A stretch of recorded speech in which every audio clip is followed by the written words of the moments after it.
Oi, o meu nome é Miriane Figueira, eu sou artista visual, fotógrafa e pesquisadora de assuntos relacionados à memória e negritude. Eu moro em Curitiba e foi aqui que eu desenvolvi um projeto que se chama Desaproprio-me de Mim.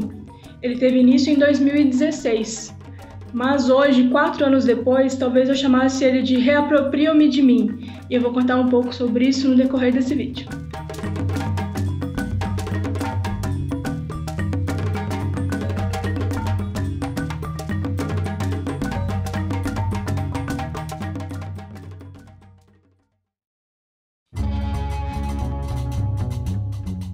Esse projeto nasceu dentro de uma oficina de corpo e fotografia.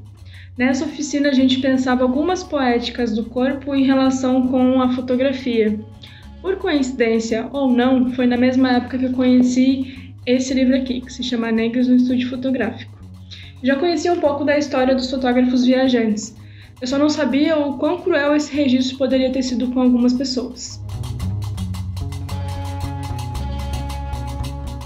Com a criação e a popularização da fotografia, muitos fotógrafos viajantes passaram a fotografar corpos negros, corpos de pessoas indígenas, de pessoas com deficiência ou qualquer outro corpo que fugisse do padrão eurocêntrico, como a imagem do exótico. O que mais me chama a atenção em todo esse material e nessa iconografia é a quantidade de mulheres negras nuas que tem nesse registro. Muitas delas estão completamente nuas e algumas delas estão com as roupas abaixadas. Ou seja, nesse período, além do fator histórico, existia aqui também a fotografia como uma ferramenta de dominação.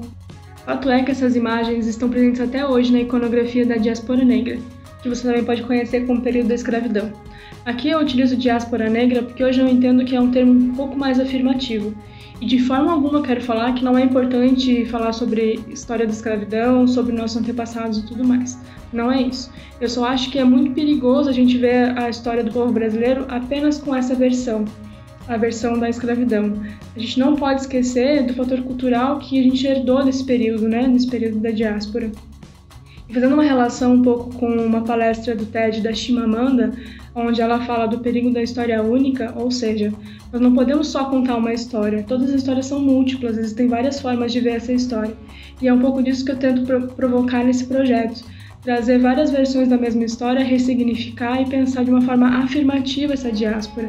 A gente só consiga entender a extinção do racismo ou minimizar ele a partir da afirmação, e é isso que eu proponho. Nessas fotografias encontradas, muitas vezes a gente encontra em livros apenas uma imagem e uma informação. Muitas vezes essas imagens não têm o nome, não têm a história, não se sabe de onde essa pessoa veio, porque isso nos foi negado. Então eu vou encontrar lá, um negro mina, negro cambinda, negro crioulo. Tudo isso alinhado com uma representação muito ruim, fizeram com que esse imaginário do que é ser negro no Brasil fosse construído. Obviamente existem outras demandas e outras esferas para construir isso, mas ter isso nos livros didáticos é um pouco problemático, não posso ter só essa história. E a partir daí que a gente começa a ressignificar essas imagens. Esse projeto acontece apenas dentro de instituições de ensino, destinadas para educadores e para alunos. Então, essas pessoas começam a ressignificar e eu começo a trazer perguntas para que elas comecem a repensar esse imaginário e a partir de agora a gente começa a pensar isso junto. Lá no início desse vídeo, eu falei que possivelmente se esse projeto fosse desenvolvido hoje, ele receberia um outro nome. E possivelmente ele se chamaria Aproprio-me de Mim, porque hoje eu penso isso de uma forma um pouco mais afirmativa. E por que eu falo sobre apropriar-se de si? A gente entende que hoje o despertar sobre o que é ser negro no Brasil acontece muito alinhado com a estética. A partir do momento que eu me aproprio de todos os meus traços, das minhas memórias, dos meus saberes, passo a ressignificar outros saberes e outras memórias, eu começo a entender que esse meu corpo é político e a partir daí eu consigo construir novas narrativas. Para Nilma Lino Gomes, a estética é indissociável do político e é algo que eu acredito demais. Ela fala um pouco mais sobre isso nesse livro aqui, que se chama Sem Perder a Raiz. Corpo e cabelo como símbolos da identidade negra. Tá, Miri, mas por que você está falando isso agora? Você falou lá atrás sobre a iconografia, que foi feita de uma forma muito negativa. Como é que você pensa isso hoje? Vamos lá. Eu trouxe essas imagens da iconografia e utilizei elas como matéria-prima. E a partir de agora eu passo a ressignificar essas imagens tendo como a principal nova identidade, a nova construção, as mulheres que estavam no meu entorno. Ou seja, essas mulheres que estão apropriadas de si, que entendem sua negritude, serviram como base para construir essas imagens que eu vou apresentar a partir de agora.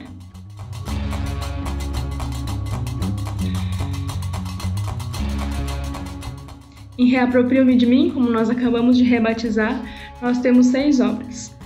Essa obra que está aqui é a obra piloto, que foi enviada lá para a Funarte em 2016. Ela não é apresentada dessa forma, vai estar aqui algumas imagens de como ela é representada. Essa forma que está aqui faz uma menção a Rosana Paulino, que é uma artista negra super importante para a história da arte e que foi a fundamentação para esse projeto.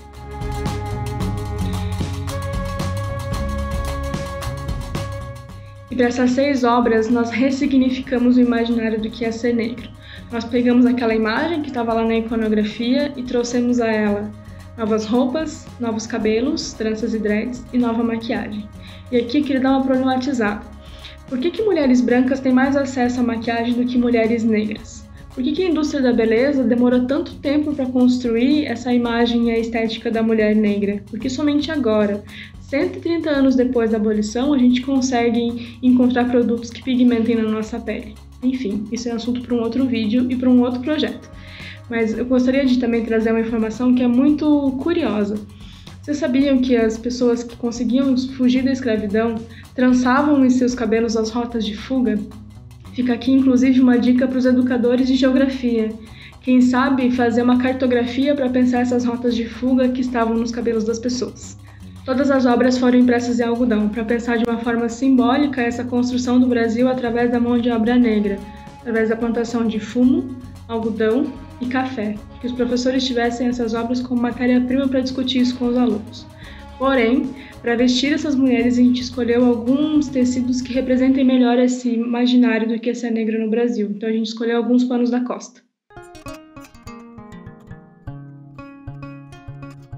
Eu penso o Reaproprio-me de Mim como um projeto criativo curativo, porque ele parte muito da minha existência enquanto mulher negra e essa minha descoberta da negritude, e depois eu levo isso para o coletivo. Quando a gente senta em roda em cima das esteiras junto com as alunas, é muito comum que elas tragam as suas dores também. E a partir daí que os educadores podem começar a problematizar algumas questões e desconstruir algumas estruturas. E nas primeiras impressões que eu tive, as minhas foram as melhores, né, no sentido de pensar a história, pensar a poesia, pensar o lugar atual da mulher negra, da menina negra, né, da criança negra, da adolescente negra. E então para mim foi fantástico. E para eles, eu estava até comentando, é um pouco de incômodo, mas é um lugar de reflexão, porque o incômodo ele é o lugar da reflexão. Então para mim incomoda, mexe, e mexe também para o outro, que não é negro. Esse projeto acaba que é uma grande ferramenta para pensar e discutir negritude a partir de um viés afirmativo, como eu disse durante todo esse vídeo. Ele serve principalmente para aplicar a Lei 10.639, que pensa a história e cultura afro-brasileira de uma forma afirmativa. E aqui quero trazer um dado muito importante que surgiu durante as oficinas dos educadores, que o Nelson Sebastião, que foi o arte-educador que aplicou junto comigo essas oficinas, trouxe. Ele faz um experimento junto com os alunos dele, onde no início do semestre ele pergunta para esses alunos quem se identifica enquanto negro ou pardo, e pouquíssimos se identificam. E no decorrer desse semestre ele traz muitas informações positivas sobre o que é negritude, congados, reis, música, estética, enfim. E ao final do semestre ele pergunta novamente quem se identifica enquanto negro, e o número cresce muito. Então a gente entende que de fato trazer ações afirmativas dentro da escola melhora o contexto social, inclusive das pessoas negras que estão dentro dela. E para trazer essa reflexão crítica e também simbólica, no verso das obras nós temos as marcas do bordado e das costuras.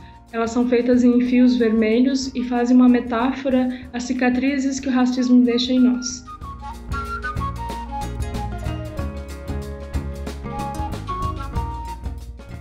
Lá no início desse vídeo eu falei um pouco sobre o anonimato do sujeito, e aqui queria dar uma aprofundada um pouco maior.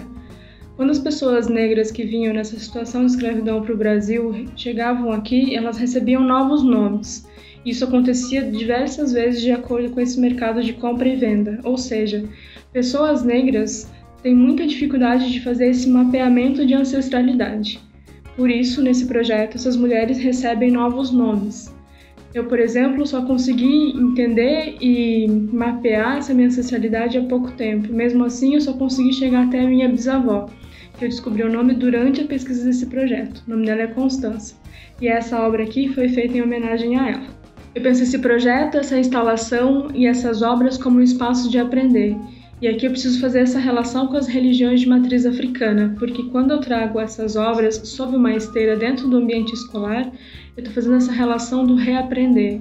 Nas religiões de matriz africana, ou nesse espaço ritual, a esteira é o lugar onde se aprende novos costumes, novos hábitos, uma nova religião, uma nova forma de ser negro e pleno nesse mundo, e é isso que eu trago para a discussão dentro das escolas também. É em cima das esteiras que esses diálogos acontecem, é em cima das esteiras que essas negritudes são ressignificadas. E por isso que se pensa esse espaço de aprender a partir das esteiras nas escolas. Esse projeto foi fundamentado, construído e aplicado com base nos saberes afro-brasileiros e principalmente na educação afrocentrada, que é um termo que eu conheci através do professor Dr. Renato Nogueira Júnior, em um texto que se chama Afrocentricidade e Educação, que foi escrito em 2010. Nesse texto ele vai elencar algumas diretrizes para a gente pensar essa educação afrocentrada, que são centralidade na comunidade, respeito à tradição, espiritualidade e envolvimento ético, harmonia com a natureza, natureza social da identidade individual, veneração dos ancestrais e a unidade do ser. E tudo isso a gente constrói dentro do Desaproprio-me de mim, porque a gente pensa a oralidade como principal eixo para construir e desconstruir algumas narrativas. Estamos chegando ao final desse vídeo e você deve estar se perguntando: meu Deus, não sei por onde começar, como que eu faço para levar esse projeto para a minha instituição de ensino? Como eu faço para dialogar com meu colega que é professor? Como eu faço para dialogar com meu aluno? Eu, enquanto aluno, como eu faço para falar sobre isso com o meu professor? E eu te digo, calma. Existe uma plataforma que se chama Desaproprio-me de mim, onde tudo isso está disponível com muito mais informação. E lá você vai poder baixar muitas informações, inclusive um artigo acadêmico sobre o projeto e todas as obras. O projeto aconteceu e ainda acontece em algumas esferas. Esfera número 1, as obras, que inclusive estão disponíveis para download lá no site.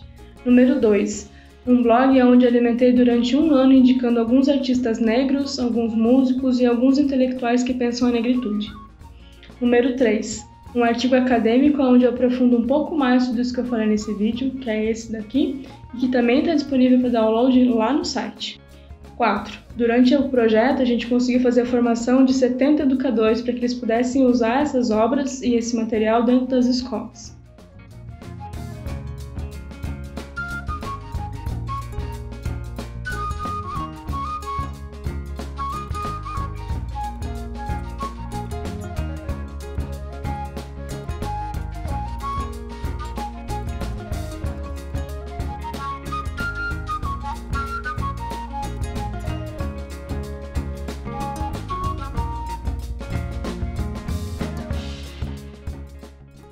De mostrar que tem todo um outro lado.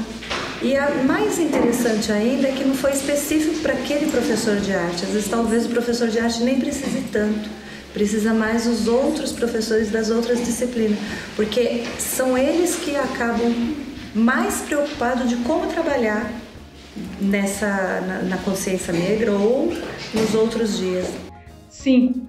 A circulação do projeto dentro das escolas. Com essa circulação e formação dos educadores, a gente conseguiu atingir aproximadamente 7.200 alunos de rede pública em Curitiba. Enfim, as discussões vão surgindo, né? Até mesmo dos meninos, até mesmo daqueles que não são negros, né?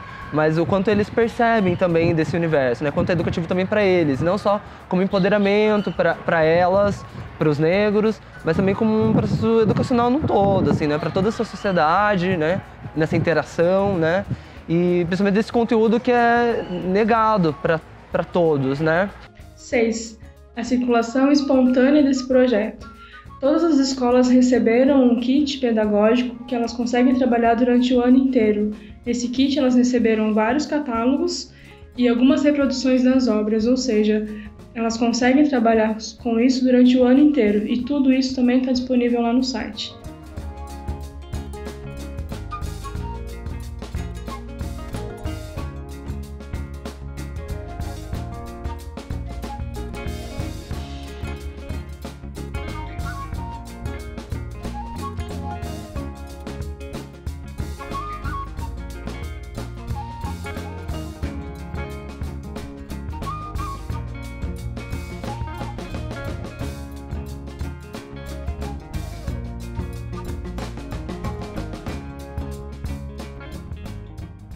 Muito obrigada pela escuta e até logo!